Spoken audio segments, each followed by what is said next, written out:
Dear कल्याण, सारा मानिसहरूका पीडा र दुःखहरू पोखिदिएर हजारौं मान्छेलाई सान्त्वना दिने र जलिरहेका हजारौं मनलाई मलहम दलिदिने तपाईको यो कार्यक्रम मेरो कथा नेपाली पृष्ठभूमि र नेपाली समाजका लागि एउटा औषधि हो। सुरुमा काठमाडौँ उपत्यका र त्यसपछि नेपाल अधिराज्यभर रहेको यो कार्यक्रम मेरो कथा जब युट्युबमा अपलोड हुन थाल्यो तब संसारभर रहेका नेपालीहरूको लागि यो एउटा औषधि हो जस्तो लाग्छ मलाई।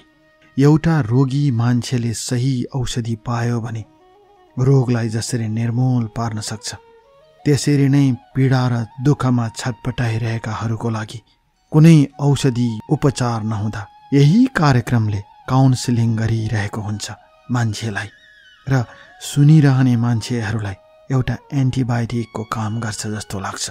त्यसैले त हामी जस्ता मानिसहरूले तपाईलाई खोजेर रोजेर आफ्ना जीवनका कथाहरू पठाइरहेका हुन्छौँ। त्यसै क्रममा म पनि मेरो कथा आज तपाईलाई लेखिरहेकी छु। डियर कल्याण, गएको केही हप्ता पहिले अर्थात् नोभेम्बर 19, 2020 को दिन तपाईको युट्युब च्यानल डियर कल्याण अफिसियलमा एउटा सुलोचना नाम गरेकी पात्रको नामबाट एउटा कथा अपलोड गरिएको थियो र त्यो कथा सुनेको मध्ये केहीले त यो चलचित्रको कथा जस्तो लाग्यो, यो त काल्पनिक कथा जस्तो लाग्यो भनेर कमेन्ट गरेको देखेपछि मैले आफूलाई रोक्न सकिनँ, किनकि त्यो कथामा रहेको सरिता भन्ने नारी पात्र म नै हुँ। यो कथामा रहेको हामी 3 जना क्रमशः सुलोचना, प्रवेश र म सरिताको कथा सत्य हो। यो कुनै काल्पनिक कथा होइन। तपाईलाई चलचित्र जस्तो लागे पनि यो कथाको प्रमुख पात्र म पनि हुँ। सारा कथा सुनेपछि मैले आफूलाई सम्हाल्न सकिनँ, रातभरि सुत्न सकिनँ र सुलोचना दिदी मार्फत डियर कल्याणको सम्पर्कमा आएर आज म मेरो कथा तपाईलाई सुनाइरहेको छु र सुनाउन बाध्य भएको छु। त्यसको लागि सुलोचना दिदी र डियर कल्याण प्रति म आभारी छु। मेरो नाम सरिता लामा हो। मेरो जन्म विक्रम सम्वत 2046 सालको पुष 11 गते सिन्धुलीको धुरा बजार नजिकै भएको हो। दिदीले भने जस्तो मेरो बुबा ब्रिटिस आर्मी नभएर बिजनेसम्यान हुनुहुन्थ्यो, तर मेरो बुबा नभएर मेरो कान्छो दाइ ब्रिटिस आर्मीमा हुनुहुन्छ र हाल बेलायतमा सपरिवार बस्नुहुन्छ भने मेरो जेठो दाइ यति बेला सपरिवार अस्ट्रेलियामा हुनुहुन्छ। मेरो बुबाको सिन्धुलीको धुरा बजारमा ठूलो खाद्यान्नको पसल थियो। म घरकी एक्लै छोरी, त्यसैले पनि होला दुःखमा हुर्कनु परेन मैले। मेरो बाल्यकाल त्यही सिन्धुलीको धुरा बजारकै सेरोफेरोमा बित्यो। मैले सानोमा त्यहीँको श्री दस्थली इङ्ग्लिस बोर्डिङ स्कुलमा पढेकी।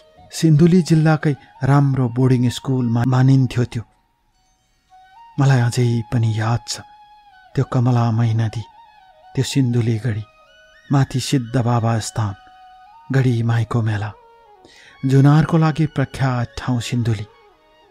त्यही ठाउँको सेरोफेरोमा मैले मेरो बाल्यकाल बिताएकी हुँ। म पढाइमा राम्री थिएँ, टप 3 मा पढ्थेँ। म डान्स पनि गर्थेँ। बास्केटबल मेरो रुचिको गेम थियो। गीतहरू असाध्यै सुन्थेँ म। साथीहरूसँग घुम्ने रमाउने मेरो शौक थियो। साथीहरूमध्ये मेरो फ्रेन्ड सरु गुरुङ थिए। स्कुल छोडेर उसँगै गएको अनि प्रिन्सिपल सरले बेन्चमाथि राखेर लट्ठीले हानेको अझै पनि याद आउँछ मलाई। 2055 सालतिरको कुरा हो। त्यति बेला मेरो बालापन थियो। त्यही बालापनमा आफ्नो चकचके स्वभावले प्रिन्सिपल सरले बेन्चमाथि राखेर लट्ठीले हानेको अझै याद आइरहन्छ। यसरी म सानैदेखि आफ्नै स्कुल, आफ्नै सेरोफेरोमा हुर्कदै गए र कक्षा कोठा उक्लदै गए। पछि मेरो साथी सरु गुरुङले अनिल गुरुङसँग विवाह गरी। अनिल गुरुङ ब्रिटिस आर्मी हुनुहुन्थ्यो जो अफगानिस्तानको युद्धमा मारिनु भयो। अहिले सरु एउटा छोरी सहित नेपालमै बस्छे। यसरी बालापनका साथीहरूसँग रमाउँदै मैले जीवन बिताउँदै गए, ठुली हुँदै गए। विक्रम सम्वत 2058 सालमा माओवादीको बिकी हुँदा हामी पनि त्यसबाट अछुतो भएनौँ। कटारीको सिमाना नजिकै हाम्रो पुर्ख्यौली जग्गा थुप्रै थियो। प्रशस्तै धान फल्थ्यो। माओवादीका बथानहरू आएर 70 मुरीभन्दा धेरै धानहरू लुटेर लगेको अझै पनि याद आउँछ। विक्रम सम्वत 2058 साल पौष 14 गते बुबालाई पसलमा बसेको बेला बोलाएर लगे। ठुलो व्यापारीलाई पैसा झार्नु पर्छ भनेर अपहरण गरेर लगे। बुबाले धेरै पैसा तिर्नुभयो। त्यसपछि पनि बुबालाई पैसा मागिरहन्थे। पैसा दिएपछि छोडे। माओवादी शीर्षस्थ नेताहरूको कहिलेकाहीँ समाचार आउँछ। प्रचण्ड लगायतका नेताहरूको स्विजरल्यान्डमा पैसा जम्मा गरेको छ भन्छन्। ती जम्मा गरेका पैसा यसरी नै हामी जनताबाट लुटेर लगेको हो जस्तो मलाई लाग्छ। यसरी मेरो बालापन बित्दै गए डियर कल्याण। म सुनाउँछु मेरो जिन्दगानीको कथा कसरी अगाडि बढ्दै जान्छ। म आज तपाईँलाई सुनाउँछु दिल खोलेर, बस दिल खोलेर।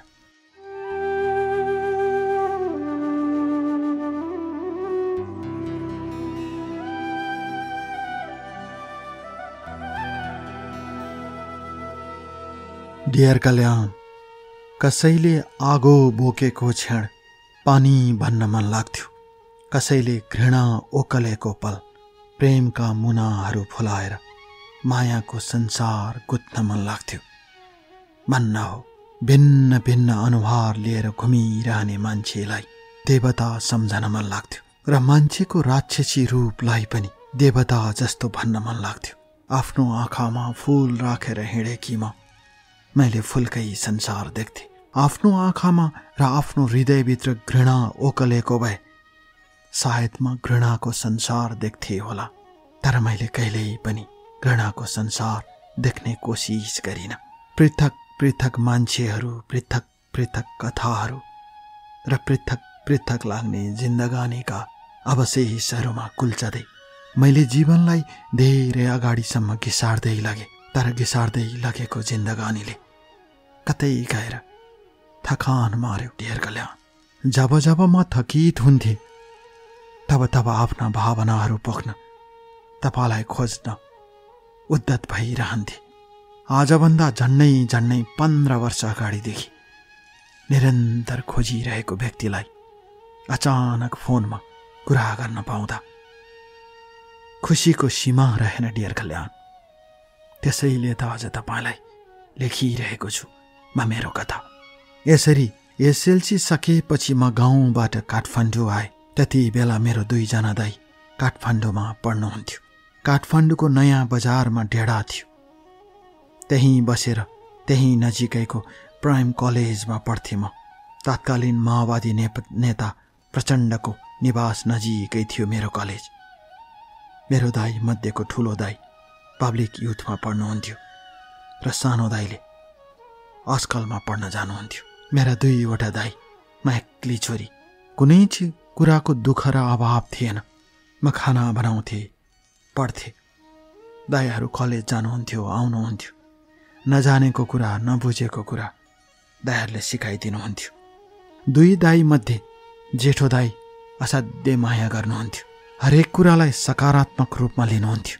तर सानो दाइ भित्र माया गर्ने तर बाहिर असाध्यै छुच्चो र हरेक कुरा र कमजोरीहरू पत्ता लगाएरै छोड्थ्यो। त्यसैले मलाई सानो दाइसँग अलि बढी डर लाग्थ्यो। तर ठुलो दाइ एकदमै फ्रेन्डली हुनुहुन्थ्यो। एक दिन मलाई मेरो ठुलो दाइले एउटा नम्बर दिनुभयो र भन्नुभयो, सरिता यसमा फोन गर्न अनि पेमालाई बोलाइदिएन। त्यति बेला मैले फोन गरेँ। उता केटा मान्छेले उठाउनु भयो। पछि पेमालाई दिन भनेपछि फोनमा पेमा आउनुभयो। त्यसपछि दाइले मेरो हातबाट फोन खोसेर दाइले कुरा गर्नुभयो। यसरी दाइ र पेमा भाउजूको कुरा सुरु हुन्थ्यो। सुरुका दिनहरूमा त्यहीँबाट सुरु भएको प्रेम सफल भएर अहिले मेरो ठुलो दाइसँग प्रेमा भाउजू अस्ट्रेलियामा हुनुहुन्छ। उहाँ टिबेटियन हो। यसरी ठुलो दाइसँगको माया र स्नेह र सामिप्यता यसरी स्थापित हुँदै गयो भने कान्छो दाइ फ्रेङ्क भए पनि बोलीमा अत्यन्तै छुच्चो। उमेरले मभन्दा 1.5 वर्षको फरक थियो। त्यसैले होला सानो दाइ अलि छुच्चो लाग्थ्यो। भित्र माया गरे पनि बाहिर रुखो लाग्थ्यो। तर काठमाडौँ आएपछि मेरो साथी सरू गुरुङले ब्रिटिस आर्मी अनिल गुरुङसँग विवाह गरेकी थिए, जो अनिल गुरुङ अफगानिस्तानको युद्धमा मारिनुभयो ब्रिटिस आर्मीको तर्फबाट। मैले अघि नै अवगत गराएँ। त्यसपछि सरूसँगको सामिप्यता झन् बढ्दै गयो।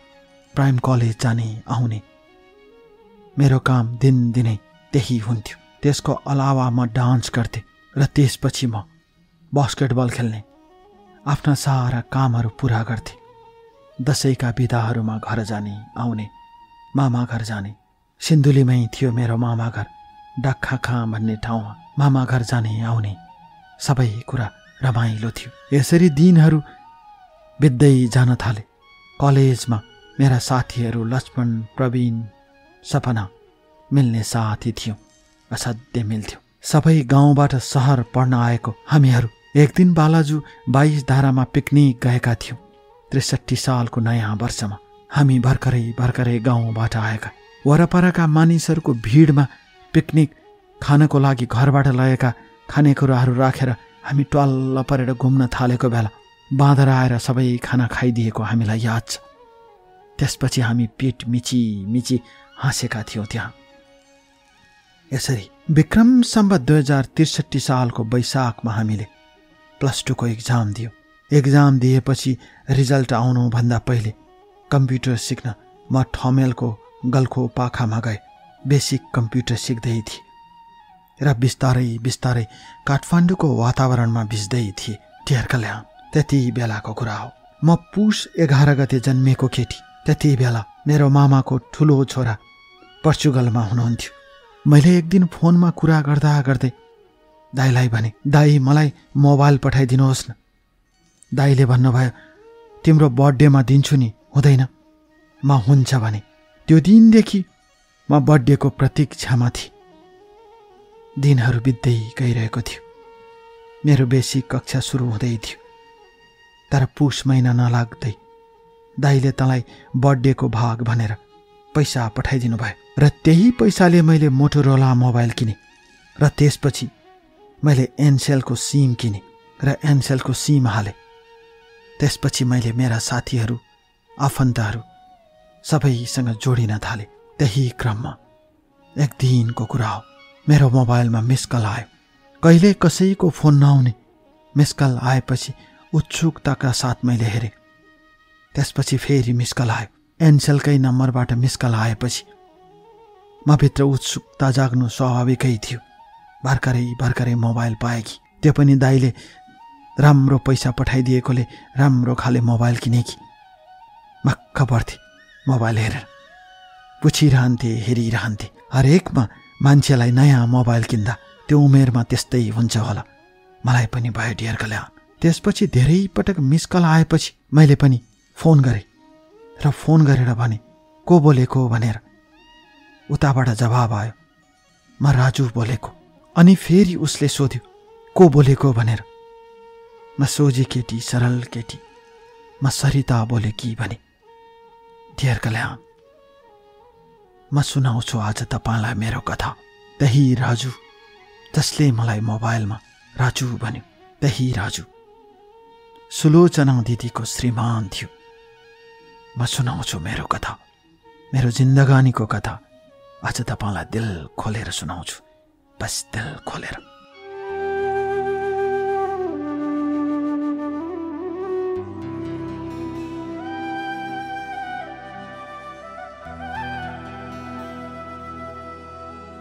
डियर कल्याण, मनको मझेरीमा सुस्ताएका मेरा सपनाहरू उज्यालोसँगै फेरि पिउँदछन् र तिनै बिउतिएका सपनाहरूको फेरो समाएर विचरण गर्ने मेरा रहरहरू, अनि फेरि त्यही रहरहरूसँगै डुलेर संसार हेर्ने मेरा यी आँखाहरू आज अनवरत किन रसाएका छन्, बगेका छन्, मलाई थाहा छैन। माया के हो, प्रेम के हो, भावना के हो, केही नबुझेको मेरो कलिलो उमेरमा म कसरी प्रेमको दलदलमा फस्दै गए र कसरी प्रेमबाट उक्लन सकिन र त्यही भुमरीमा डुब्दै गए। पल पल क्षण क्षण ती डुब्दै गएका पीडाका क्षणहरू मनभित्र ओकलेर आगो बलेको मनलाई सुस्ताएर मैले कैयौं रात रुँदै रुँदै बिताएकी छु र तिनै आँखाबाट झरेका आँसुले पोलिरहेको मेरो हृदयलाई आँसुहरू छम्केर अलिकति ओभानो पारेकी छु। आज तिनै कथाहरू सुनाउन बाध्य भए, किनकि यही गएको नोभेम्बर 19 अर्थात् नोभेम्बरको 19मा पठाएको सुलोचना दिदीको कथामा रहेको उहाँको श्रीमान प्रवेशको ब्लफ कल थियो र त्यसमा उसले आफ्नो नाम राजु भनेको थियो। अब म सुनाउँछु प्रवेश उर्फ राजुको कथा। यसरी एसएलसी सकेर काठमाडौँ आएपछि बिस्तारै बिस्तारै म काठमाडौँसँग परिचित हुँदै गइरहेकी थिएँ। मेरा आफ्ना गाउँबाट सिन्धुलीबाट आएका साथीहरू थिए। त्यो बाहेक मेचीदेखि महाकालीसम्मका साथीहरू थिए। तर प्राइम कलेजमा विशेष गरी लोकल विद्यार्थीहरू धेरै हुन्थे, त्यसैले मेरा साथीहरू थोरै थिए। बास्केटबल खेल्दा, डान्स गर्दा स्थानीय साथीहरू पनि आफ्नो जस्तै भएका थिए। यसरी सबैसँग बिस्तारै बिस्तारै हिमचिम बढाउँदै म काठमाडौँमा अभ्यस्त हुन थालेकी थिएँ। त्यति बेला काठमाडौँमा रहेका मेरा दाइहरूसँगको बसाइले मलाई अझ सजिलो बनाएको थियो। यसरी त्यो दिन एनसेलको नम्बरबाट आएको फोन कलमा बोल्ने केटा प्रवेशले आफ्नो नाम राजु भन्यो। यसरी पहिलो पटक केटा मान्छेसँग बोलेकी थिएँ म। तर त्यो फोनमा मलाई कुनै नौलो कुरा लागेन। मैले सोचे मिस कल आएको होला, कुरा भयो, सकियो। मैले फेरि त्यो कल फेरि आउँछ भनेर कल्पना समेत गरेकी थिइनँ र मैले त्यो बारेमा सोचेकी समेत थिएन। त्यसैले साधारण कुरा भएपछि राजुले फोन राख्यो। त्यति बेलासम्म म ठमेलकै गल्फको पाखामा कम्प्युटर सिकिरहेकी थिएँ लगातार। त्यो दिन त्यत्तिकै भयो। अर्को दिन फेरि त्यही समयमा त्यही नम्बरबाट फोन आयो। उठाउँ कि नउठाउँ भइरह्यो। राम्रै बोलेको थियो, उठाउन त। फोन उठाएर के हुन्छ र? मैले फोन उठाएँ। उसले सुरुमै भन्यो, म राजु बोलेको। मैले भन्न नपाउँदै उसले सोध्यो, तिमी के गर्छौ? मैले म कलेज पढ्छु भने। उसले फेरि अनि अहिलेसम्म कलेजमै हो त भन्यो। मैले होइन, म गल्फको पाखामा छु भने। उसले त्यहाँ के गर्छौ? तिम्रो जब हो भने। मैले मेरो जब होइन, म यहाँ कम्प्युटर सिक्छु भने। मैले हिजो पनि त भनेकी थिएँ मैले कम्प्युटर सिक्न थालेको यहाँ धेरै भयो भने। उसले मैले त हिजो भनेको बिर्सिएँ भन्यो। त्यसपछि उसले सोध्यो, अहिले पनि क्लासमै हो? मैले भने अहिले क्लास सकियो, अब घरतिर जाँदैछु। ढेरकल्याण उसले भेटेर चिनजान गरौँ भन्यो। त्यो दिन म केही बोल्नै सकिनँ। राम्रै बोलेकोले मैले नाइ पनि भन्न सकिनँ, हुन्छ पनि भन्न सकिनँ। त्यत्तिकैमा मैले फोन राखेँ। अर्को दिन पनि उसले फोन गर्यो। मैले भने मेरो बर्थडे आइरहेको छ, म बिजी छु, म पछि फोन गर्छु भने। तर उसले चिनजान गर्दैमा के बिग्रिन्छ र भन्यो। मलाई उसको कुरा ठिकै लाग्यो। मान्छे चिनेर, मान्छे जानेर कहाँ के पो बिग्रेको छ र? मैले त्यही सोचेँ। त्यसपछि मैले बर्थडे पछि भेटौँला भने। त्यत्तिकैमा मेरो बर्थडे आयो। सानैदेखिको साथी सरू अनि अरू 2-3 जना मिल्ने साथीहरू सँगै बसेर बर्थडे मनाए। घरमानी दाईहरूसँग मिलेर बर्थडे मनाए। ठुलो दाईले माया गर्ने, सानो दाई छुच्चो भए पनि बर्थडे गिफ्ट राम्रो दिएको थियो।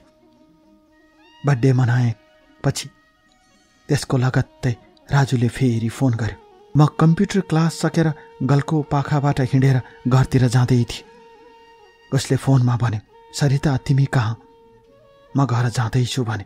उसले म पनि तिम्रो छेउछाउमै छु, मेरो आज काम यतै थियो, त्यसैले यतै आएको भने। अनि त्यसपछि उसले भन्यो, 16 खुट्टे उकालोमा एभरेस्ट मोमो छ, हो त्यहीँनिर उभियो, म त्यही आउँछु भने। म त्यही नजिक थिएँ। देखेको थिएन डियर कल्याण, भेटेको थिएन। मैले के गरौँ कसो गरौँ भइरह्यो र म बाटो काटेर त्यही 16 खुट्टे उकालोको एभरेस्ट मोहम्मदको अगाडि उभिएँ। केही बेरमै एउटा बाइक आयो। कालो पल्सर बाइक, कालो ड्रेस, कालो फुल हेलमेट लगाएको केटा मेरो अगाडि आएर बाइक रोक्यो। मैले उसलाई चिने जस्तो लाग्यो र उसले फोन गर्यो र आफ्नो हुलिया बताए। त्यसपछि म बाटो काटेर उसको नजिक गए। हिँड्दै हिँड्दै त्यहाँ पुगे। मनमा केही कुरा खेलिरह्यो। भर्खरै फोन गरेको धेरै दिन भएको छैन, तर भेटौँ भन्छ, फेरि राम्रै बोल्छ। मैले सोच्दा सोच्दै उसको बाइकको नजिक गएर उभिएँ। उसले भन्यो, यहीँ बस। मैले भने, कहाँ? तिमी बाइकमा बस।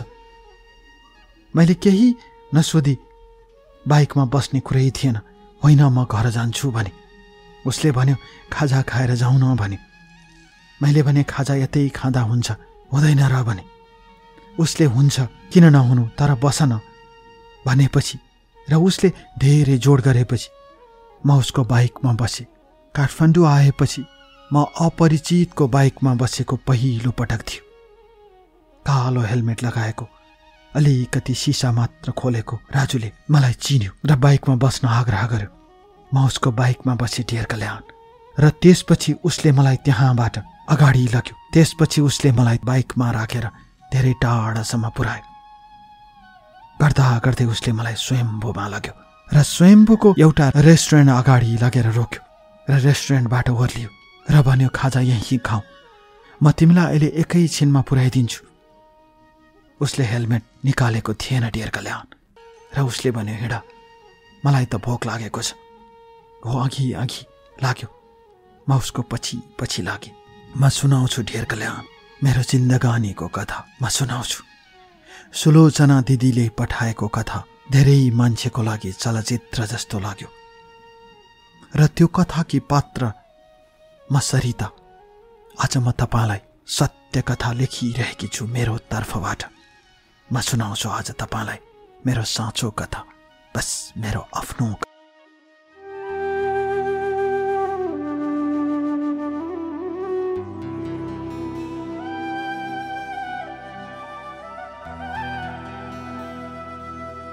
डियर कल्याण। मान्छेहरू भन्छन् गोजी गरम हुनेकै हातमा अचेल प्रेमहरू देखिन्छन्, तर मुटु नरम हुनेहरूको हातमा सिर्फ आँसु मात्र भेटिन्छन्। यो स्वार्थको दुनियाँमा निस्वार्थ मायाको लिलामी हुन्छ, तर मेरो राजु प्रतिको माया न गोजी गरम हुनको लागि थियो, न मुटु नरम हुने खालको थियो। मैले त सोचेकै थिएन। वास्तवमा भन्ने हो भने म एउटा निर्दोष केटी थिएँ डियर कल्याण। त्यसैले त आज म मेरो कथा लेखिरहेकी छु, नत्र तपाईँलाई लेख्नुपर्ने के जरुरी थियो? तपाईँ आफै भन्नुहोस् डियर कल्याण। मैले सुलोचना दिदीको कथामा प्रवेश बनिए पनि मेरो परिचयमा ऊ राजु बनेर आयो। यसरी त्यो दिन उसले मलाई बाइकमा 16 खुट्टे हुँदै सिधै स्वयम्भू लग्यो र स्वयम्भूको एउटा रेस्टुरेन्टभित्र जाउँ भने ऊ हेलमेट नखोलेर भित्र पस्यो।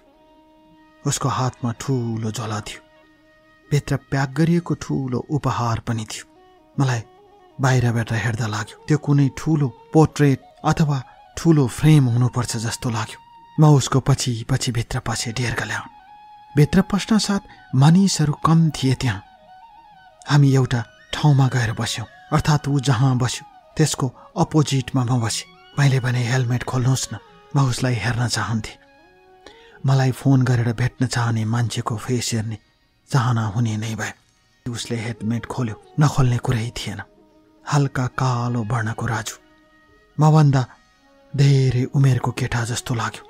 उसको उमेरको बारेमा म पछि भन्छु डियर कल्याण। सुलोचना दिदीले भन्नुभएको उसको उमेरको बारेमा म पछि भन्छु। उसलाई देख्न साथ म झसङ्ग भए त्यही कुराले। तर पनि भेटघाट त हो नि। मैले कुनै बिहे गर्न लागेकी त छैन भनेर आफैले आफैलाई रोक्न कोसिस गरे, तर मेरो कुरा उसले सामान्य रूपमा लिए जस्तो लाग्यो र सोध्यो, किन हेलमेट खोल्न लगाएको? मैले हाँस्दै भने, के हेलमेट नखोलेर कसरी खाजा खानुहुन्छ भने?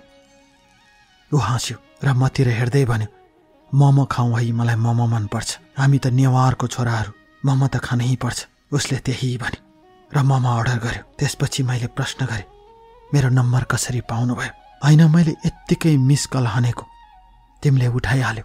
अनि स्वर मिठो लाग्यो, कता कता देखेको भेटेको जस्तो लाग्यो। अनि मैले पछ्याउन थालेको। उसले यही भने। राजुले यही कुरा दोहोऱ्याइरह्यो। मैले भने, अरूहरूलाई पनि यसै गर्नुहुन्छ क्या हो भने? म त्यसो गर्दिनँ, त्यो त भोलि व्यवहारबाट तिमीले थाहा पाइहाल्छौ। उसले यस्तै भन्यो डियर कल्याण। त्यसबाट मैले के बुझेँ भने ऊ मसँग लामो व्यावहारिक सम्बन्ध राख्न चाहन्छ भन्ने कुराको अनुमान लगाए। तर म सोझी सरल निर्दोष केटीले धेरै परसम्म सोच्न सकिनँ। उसले कुनै कुरा मेरो लागि नराम्रो गरिन त्यति बेलासम्म। यसरी उसको त्यो भेटलाई सामान्य रूपमा लिइरहेकी मैले धेरै डिटेलमा उसको लागि गइन।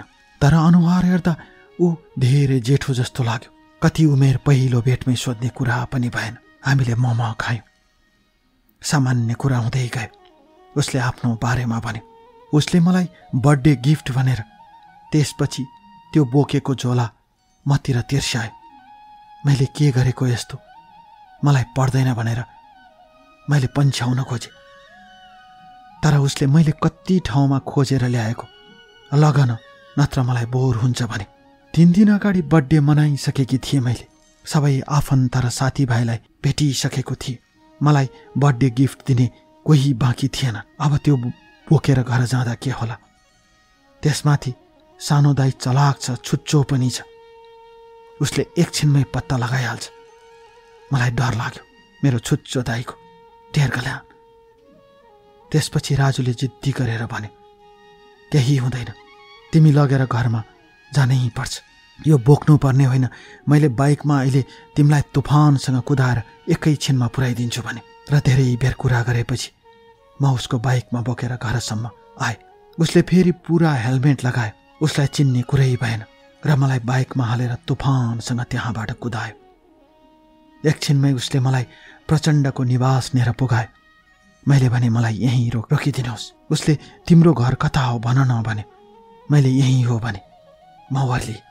उसले प्रचण्डको ठुलो बङ्गला देखाउँदै यही हो कि क्या हो भनेर हाँस्यो। मैले हो भने ऊ गयो। त्यसपछि मैले त्यही बिल्डिङबाट हिँड्दै त्यही प्रचण्डको भव्य महल देखेँ र मनै सोचे, हाम्रो कटारीको सिमानामा पर्ने जग्गाबाट माओवादीले 70 मुरीभन्दा बढी धान लुटेको, मेरो बुवालाई अपहरण गरेर लुटेको पैसाले यही बङ्गलामा बसेको होला प्रचण्ड भन्ने जस्तो लाग्यो। त्योभन्दा अरू उसको के कमाइ हुन्छ र जस्तो लाग्यो। त्यही सोच्दा सोच्दै म आफ्नो घरको अगाडि आइपुगेँ। अब कसरी घरभित्र पस्नु? त्यसपछि मैले घरबेटीकी सानी छोरी कमलालाई बोलाएँ। कमलाले मलाई भनी, किन बोलाउनु भएको दिदी? मैले उसलाई भने, हेर्न, सबैले मलाई उपहार दिइसके, यो अर्को उपहार आयो, म घरमा लग्दैन, तैँले राखिदिएन भने। उसले हुन्छ भने र गेट बाहिरैबाट उसले त्यो उपहार बोकेर माथितिर उक्ली। म त्यहीँबाट आफ्नो फ्ल्याटतिर लागेँ। हामी तल्लो तलामा बस्थ्यौँ, घरबेटी मथिल्लो तलामा। असाध्यै राम्रो सम्बन्ध थियो। गाउँबाट सामान आउँदा हामीले बाँडेर खान्थ्यौँ, उहाँहरूले पनि बाँडेर खानुहुन्थ्यो। नेवार जाति काठमाडौँमा अत्यन्तै सरल र सहज जाति हो। मलाई असाध्यै मन पर्थ्यो घरबेटी। आफ्नो जस्तो लाग्थ्यो, घर मिस हुँदैन थियो। यसरी मैले त्यो उपहार पहिलो पटक घरभित्र भित्राएँ। राजुको दिनहरू बित्दै गए। विक्रम सम्वत 2064 सालको कुरा हो। वैशाखको महिनामा मेरो ठुलो बुबाको घर जनकपुर थियो। ठुलो बुबाको छोरीको विवाह हुने भए मलाई बोलाउनु भयो। मैले राजुलाई केही भनेकी थिइनँ। फट्ट फोनमा कुरा भइरहन्थ्यो।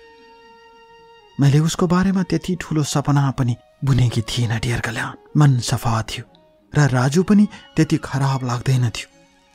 सरल सहज रूपमा बोल्थ्यो, मन सफा जस्तो लाग्थ्यो। त्यसैले त्यसलाई सहज रूपमा लिनु स्वाभाविकै थियो। मैले राजुले कहिलेकाहीँ राति फोन गर्थ्यो। यति उमेरले पाको भइसकेको मान्छेले राति फोन गर्छ, सायद कोही छैन होला, त्यसैले त फोन गरेको होला जस्तो लाग्थ्यो। फट्ट कुरा हुने क्रममा कुराकानी अलिकति बढ्दै जान थालेको थियो। तर हामीले एकअर्कोलाई मन पराउँछौँ अथवा त्यस्तो किसिमको कुरा हुँदैन थियो। उसले खाजा खान जाउँ, घुम्न जाउँ भन्थ्यो, म होइन जाँदैन भन्थे। कहिलेकाहीँ फेला पार्थ्यो र म जान्थेँ पनि, उसको बाइकमा चढ्थेँ पनि। तर हामी बीचमा स्वच्छ सम्बन्ध थियो त्यति बेलासम्म। र यसरी 64 सालको वैशाखमा म जनकपुर जाने भएपछि मैले राजुलाई फोन गर्छु भन्दै म जनकपुर पुगेँ। मैले उसलाई फोन गरिनँ। म सुनाउँछु डियर कल्याण मेरो जिन्दगानीको कथा। म जनकपुर पुगेपछि उसले फोन गर्यो र भन्यो, तिमी कहाँ छौ भनेर। मैले म जनकपुरमा छु भने ऊ छक्क पर्यो। कसरी जनकपुर पुग्यो, मलाई भन्नुपर्छ नि। उसले आत्मीयता देखायो। मैले भने भन्नुपर्ने के जरुरी छ र, तर पनि भेटघाट भइसक्यो भन्दैमा के पो बिग्रन्थ्यो र भने। मैले भने म आउने बेला फोन गर्छु भने। उसले हुन्छ भने। किन गएको हो भने मैले मेरो आफन्तको विवाहमा आएको हो भने। म सुनाउँछु डियर कल्याण। आज तपाईँलाई मेरो कथा दिल खोलेर सुनाउँछु, बस दिल खोलेर।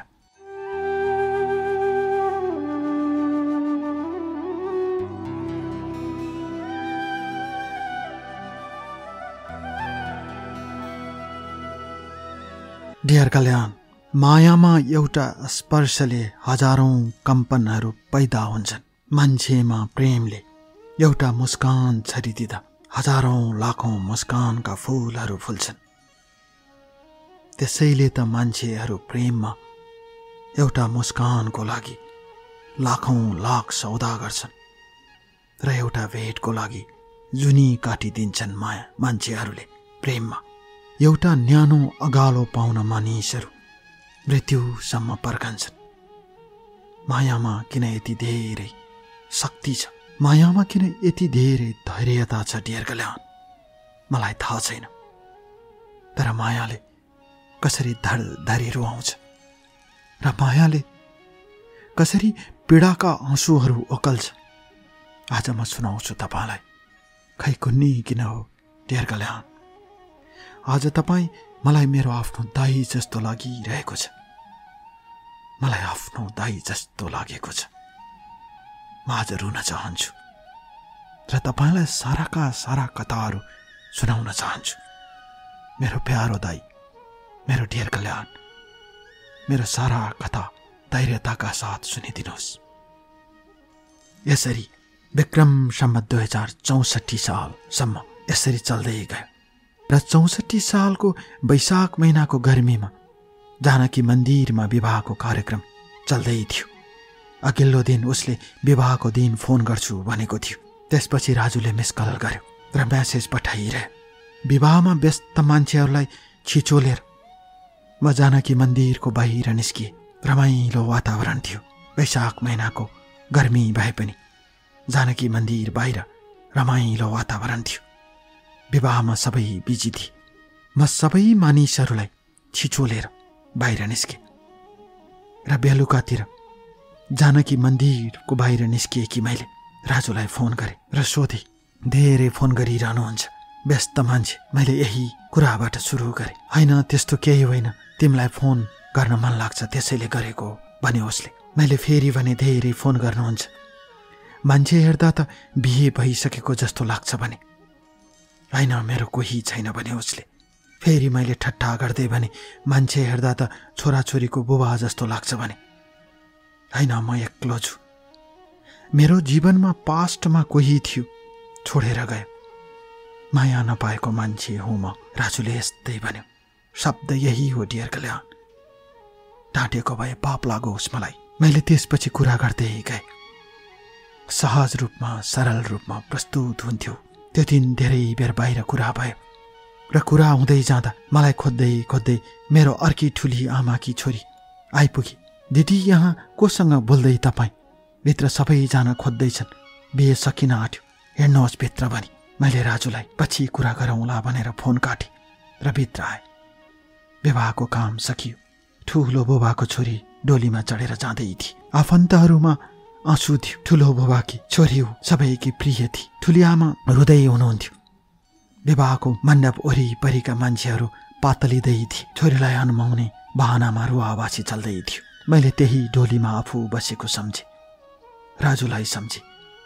एक्लो छु मलाई पास्टमा कसैले छोडेर गए माया नपाएको एक्लो मान्छे हुँ भनेको सम्झे।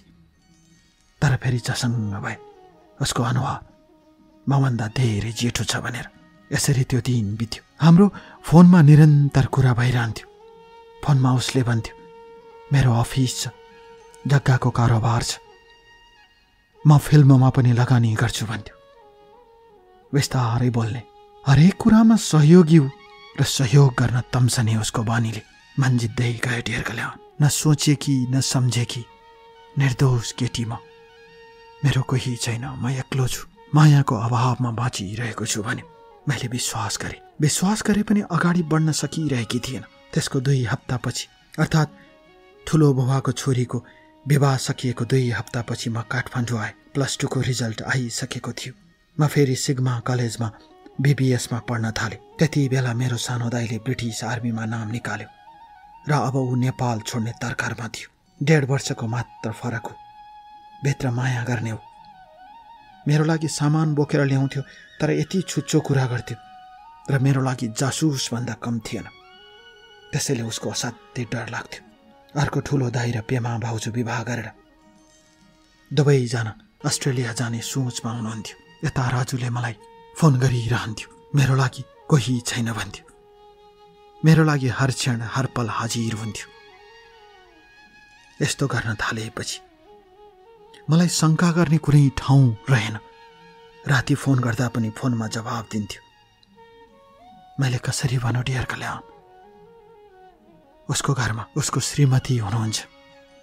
मैले कसरी सोचु, मेरो दिमागमा आएन। म निर्दोष केटी उसको घर खोज्दै हिँडिन, उसको परिवार खोज्दै हिँडेन। सहज सरल सधैँ सहयोग गर्ने केटा। उसको कुरामाथि विश्वास गरे र गर्दै दिनहरू बित्दै जान थाले। म कसरी सुलोचना दिदीको सौदा बन्ने सपना बोकेर हिँडे मलाई थाहा छैन। म निर्दोष थिएँ ढेर कल्याण। अझै पनि भन्छु, मलाई राजुले विवाह गरेको छैन भने मैले उसैमाथि विश्वास गरेँ।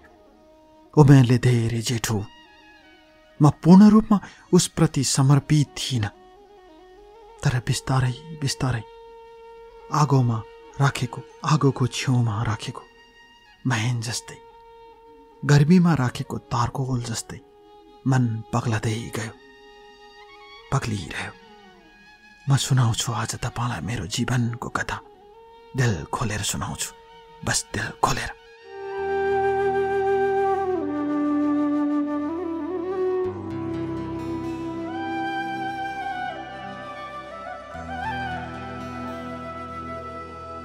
डियर कल्याण, मैले नचाहँदै एउटा दुर्भाग्यको साइतमा पाइला राखे।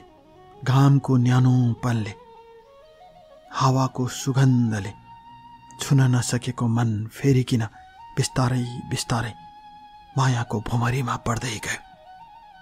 मलाई थाहै भएन। यसरी वैशाख महिना कटेर ज्येष्ठ महिना लाग्यो। त्यही ज्येष्ठ महिनाको कुरा हो, सम्बत 2064 सालको ज्येष्ठ महिनाको। मेरो ठुलो दाइ र पेमा भाउजू अस्ट्रेलिया उडिसक्नु भएको थियो। मेरो सानो दाइ पनि ब्रिटिस आर्मी भएर छिट्टै नेपाल छोड्दै थियो। त्यसैले 2वटा मामाका छोराहरू काठमाडौँ आएपछि हामीले सामा खुसीमा डेढा सरिसकेका थियौँ। त्यहाँबाट दुवैजना दाइ विदेश जान थालेकोले, जेठो दाइ र भाउजू गइसकेकोले गाउँबाट बुबा आमा आएर काठमाडौँ बस्ने, गाउँको पसल सबै फुपूको छोराहरूलाई जिम्मा लगाउने र काठमाडौँमा घर बनाउने तयारी गर्दै हुनुहुन्थ्यो। बुबाहरू सब चिज थियो, अभाव थिएन। अस्ट्रेलिया र अर्को छोरा ब्रिटिस आर्मीमा छानिसकेपछि बुबालाई काठमाडौँमा घर बनाउन कुनै ठुलो कुरा थिएन। आफ्नै सम्पत्ति प्रशस्तै थियो। त्यसैले बुबा आरामको जिन्दगी बाँच्नको लागि आमासँग काठमाडौँ आउनुभयो। दाइहरू नभएपछि मेरो पनि रेखदेख गर्नको लागि। त्यही ज्येष्ठ महिनाको कुरा हो। मेरो शान्ता नाम गरेको केटा साथी हङकङ जाँदै थियो र उतै बस्ने निर्णय गरेर ऊ जाँदै थियो। त्यसैले उसले त्यो दिन फोन गर्यो र हामी सबै साथीहरूलाई हङकङ जाँदैछु, तिमीहरूलाई पार्टी दिन्छु भने हामीले दिउँसोको लन्च पार्टी गर्ने विचार गर्यौँ र उसले सबैलाई बोलायो र त्यो दिन मैले राजुलाई पनि बोलाएँ, तर ऊ आउँदैन भने। मैले किन नआउने भने उसले होइन म कसैसँग परिचय गर्दैन भने। त्यो पार्टीमा मेरो भुलु घलेनी साथी सलोनी र सरु गुरुङ सबै थियौँ, तर राजु आएन। मैले उसलाई परिचय गराउन चाहन्थेँ मेरो साथीहरूसँग, तर ऊ आउँदैन थियो। त्यही बीचमा एक दिनको कुरा हो। त्यही ज्येष्ठ महिनाको दोस्रो हप्ता मेरो साथी सलोनीको दिदी बिरामी हुनुहुन्थ्यो। उहाँलाई मेडिकेयर हस्पिटल चाबहिलमा भर्ना गरेको थियो। त्यो दिन बिहानै फोन गरेर आज पाटनको कृष्ण मन्दिरमा रहेको नेवारी खाजा खान जानुपर्छ है भनेर राजुले मलाई खबर गरेको थियो। त्यसैले हामी मेडिकेयर हस्पिटल चाबहिलमा साथीको दिदीलाई भेटेर म र सलोनी बाहिर एउटा रेस्टुरेन्टमा, त्यही हस्पिटल अगाडिको रेस्टुरेन्टमा गएको थियो। अचानक राजुले फोन गर्यो खाजा खान जाने भनेर। मैले यहीँ आऊ, यहीँ खाजा खाऊँ भने उसले म आउँदिन यही भन्यो। डियर कल्याण, मैले मसँग साथी छे, आउँदा के हुन्छ र यही भने मलाई अप्ठ्यारो लागिरहेको थियो। उसले भन्यो खाजा नखाऊ तिमी, हामी पाटनमा गएर खाजा खानुपर्छ। साथीलाई जाऊ भन, म तिमीलाई त्यहीँ लिन आउँछु भन्यो। मलाई अप्ठ्यारो लाग्यो र सलोनीलाई मैले तत्कालै भने मलाई बौद्ध जानुपर्ने भयो। एउटा सानो कार्यक्रम छ, त्यहीँ खाजा खानुपर्छ, म खाजा खाँदिन तिमी खाऊ भने। साथीले अप्ठ्यारो माने पनि मैले साथीलाई सम्झाएँ र ऊ पनि खाजा नखाएर हामी त्यहाँबाट निस्क्यौँ। ऊ निस्किएपछि अचानक राजु आयो। उसले हेलमेट लगाएको थियो। बाइकमा बस भनेर राख्यो। पाटन जाउँ भन्यो। मैले पर्दैन, खाजा खानलाई पनि कोही पाटन जान्छ भने, यहीँ खाजा खाए भइहाल्छ नि भने। उसले नेवारी खाजा खाउँ भन्यो। मैले पर्दिनँ, नेवारी खाजा किन खानु पर्यो यही भने। उसले बस एकैछिनमा पुगिहाल्छौँ भने। त्यसपछि उसले मलाई बाइकमा हालेर सिधै त्यहाँबाट पाटन हस्पिटल लिएर लग्यो। मैले भने तपाईँले त पाटनको कृष्ण मन्दिरमा रहेको नेवारी खाजा खाने भनेको होइन। उसले भन्यो त्यहाँ भिड हुन्छ, त्यसैले यहाँ आएको हो भने। उसले मलाई पाटन हस्पिटल पछाडि लग्यो बाइकबाट।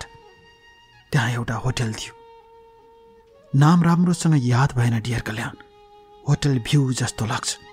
उसले बाइकबाट ओह्राल्यो, आफूले हेलमेट लगाइरह्यो र मलाई बाइकको छेउमा उभिन लगायो। तिमी यहीँ बस, म हेर्छु खाजा छ कि छैन भनेर ऊ भित्र आयो। भित्र धेरै बेर कुरा गर्यो र फेरि बाहिर निस्क्यो र म भएको ठाउँमा आयो। त्यसपछि उसले भन्यो हुन्छ भित्र जाउँ, बसेर खाजा खाउँ, खाजा रहेछ भन्यो। म उसको पछि पछि लागेँ।